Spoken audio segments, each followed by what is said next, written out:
Laging wala ang mga magulang ko dahil sa trabaho nila. Kaya naiiwan ako sa kapatid ng papa ko. Sanay naman na ako sa kanila tumira dahil mabait naman ang tiya at tiyo ko. Isa pa ay may sobrang close naman akong pinsan doon, si Alan, ang panganay sa magkakapatid. Bale, nasa 3 sila at ako pa lang ang anak ng mga magulang ko noon. Kaya malakas ang loob nilang iwan ako sa mga kamag-anak.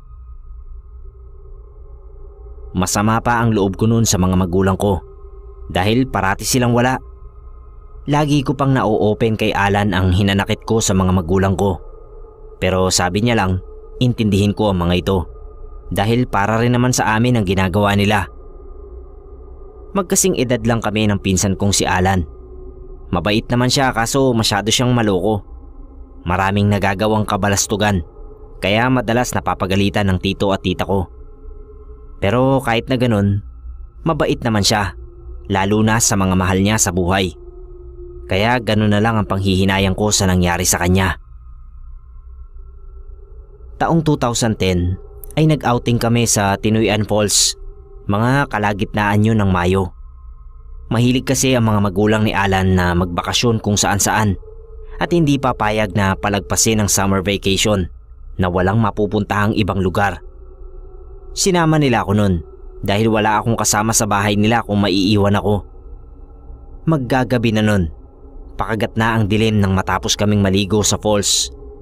Naalala ko pa na sobrang saya naming magpipinsan, lalo na ako, dahil first time ko nun makaligo sa mga talon.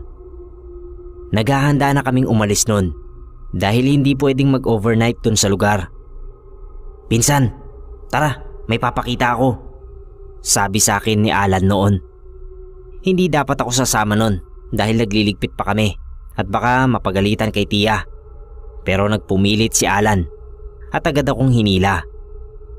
Dinala niya ako sa isang malaking puno na medyo malayo sa pwesto namin.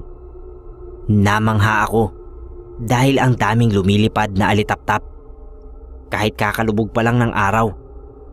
Pinagmasdan ko lang yung mga yun at aliw na aliw ako. Pero hindi ko sila tinangkang hulihin dahil naaawa ako. "Uy, balik na tayo. Baka hinahanap na tayo ng tatay mo. Magagalit na naman yun," tawag ko kay Alan. "Saglit lang. Manghuhuli lang ako ng isa. Papakita ko kay Lisa. Matutuwa yun." Si Lisa yung nakababatang kapatid ni Alan. Pagbabawalan ko sana siya nun. Ang kaso may nakapukaw sa amin. Isang maliit na alitaptap na dumaan sa harap ni Alan. Hindi ito kagaya ng ibang alitaptap. Namumukod tangi kasi ito dahil hindi malamlam ang ilaw na nanggagaling mula rito at sobrang liwanag. Kaya dali-dali itong kinulong ni Alan sa palad niya. Nahuli niya ito pero napalakas yata ang pagkakasara ng 2 palad niya. Kaya pagbukas niya, nakita namin na napisa yung alitaptap at unti-unti yun nawalan ng liwanag. "Bakit mo pinisa?" tanong ko sa kanya. Naaawa pa nga ako sa alitaptap dahil para na lang lamok yung itsura niya. "Hindi ko pinisa, oy. Kusa lang naman itong napisa. Hindi ko rin naman sadya na napalakas yung pagkakasara ng mga palad ko," sagot naman ng pinsan ko. Kaya wala kaming nagawa kundi umalis na lang dahil hindi na nakahuli pa si Alan. Napagpasyahan na lang namin na bumalik dahil wala kaming mahanap na masisilungan. Habang buhat-buhat namin yung kanya-kanya naming mga dala, ay biglang nadapa si Alan. Nagtalsikan lahat ng hawak niya. "Oh, anong ginagawa mo dyan sa lupa?" Biro ko pa sa kanya at napabungis-ngis. Pero nagtaka ako kasi hindi siya kumikilos at parang hirap na hirap siyang tumayo. "Hindi ko maramdaman ang mga paa ko, Jul. Pakitawag nga si Papa." Kinabahan ako nun, kaya agad kong tinawag si Tio. Nakasalukuyan noong nag-aayos ng gamit sa sasakyan. Inalalayan na lamang namin ito para makapasok sa sasakyan dahil hindi na siya makatayo. Nagtataka kami kung bakit bigla-bigla na lang naging lumpo si Alan. Nung makauwi kami, pinagtulungan namin na buhatin si Alan papasok sa bahay nila. Pero bigla na lang tumirik yung mga mata ni Alan. tapos bumubula yung bibig niya. Kaya nagmadali kaming ibalik siya ulit dun sa sasakyan at isugod sa ospital. Na-confine sa ospital si Alan dahil hindi pa ito magaling at hindi matukoy ng mga doktor kung ano ang tumamang sakit sa kanya. Kaya magraran pa ng ibang laboratory test para rito.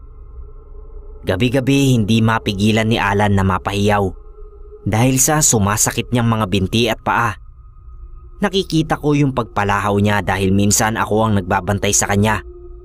Nakakahiyaman sa isa niyang kasamang pasyente, pero alam kong naiintindihan naman niya siguro yun dahil nakikita niya na palubha ng palubha ang kalagayan ni Alan.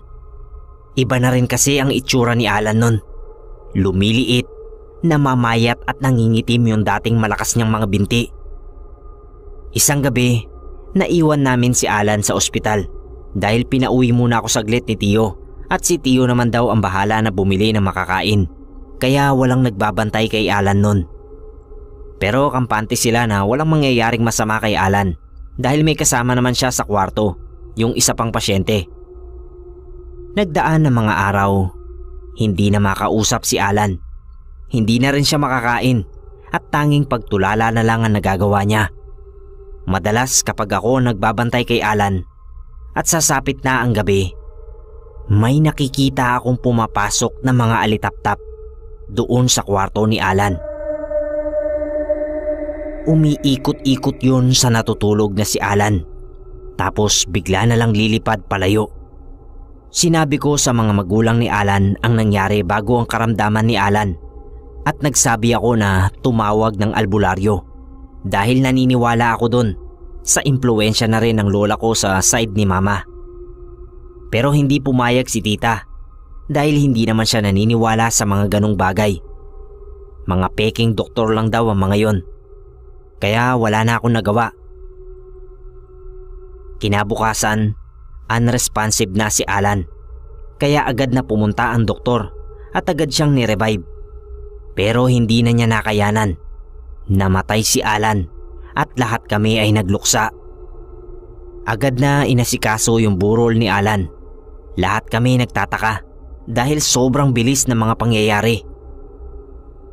3 araw nang nakaburol si Alan nang dumating yung dating pasyente na kasama niya sa kwarto. Medyo nakaklose din kasi nila tita yon. May kinuwento yung taong yon na nagpataas ng balahibo ko. Noong gabing iniwan niyo siyang mag-isa sa kwarto at walang nagbabantay, meron pong dumalaw sa kanya nun. Pahayag niya. Lahat kami nagulat dahil ang alam namin ay wala kaming inaasahang dadalaw sa kanya ng mga araw na yon. Nakaharap ako dun sa kabilang side nun dahil may hinahanap ako. Nang biglang may pumasok na matanda na nakasuot ng itim na damit. May dala-dala po siyang kandilang itim. Hindi ko na lang pinansin dahil akala ko isa sa mga kamag-anak o malapit sa kanya. Pero hindi ko po maitatanggi na nakaramdam ako ng takot ng mga oras na yun. Pagpapatuloy niya pa at halos lahat kami nakatutok sa susunod niyang sasabihin. Nakita ko na nilibot ng matanda ang kama ni Alan. Bumubulong at parang umuusal ng dasal. Pagkatapos niyang gawin yun, mabilis siyang lumabas ng kwarto. Huli na nang nalaman kong engkanto pala yun. Kinuwento ko po kasi sa tatay ko yun nung mabalitaan kong patay na si Alan.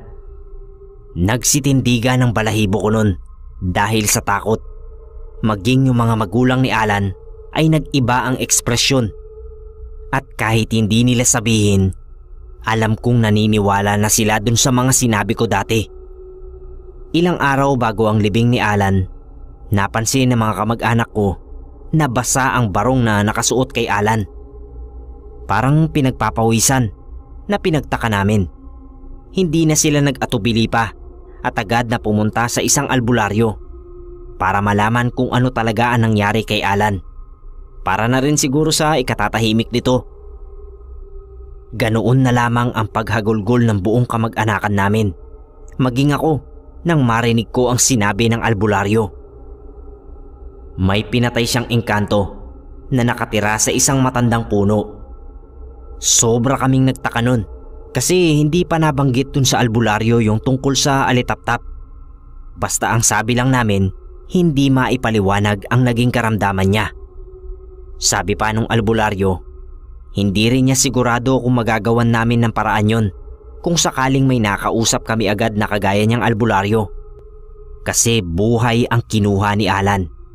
At base sa nangyari, mukhang hindi magagawang magpatawad ng kung sino mang gumante sa ginawa ng pinsan ko.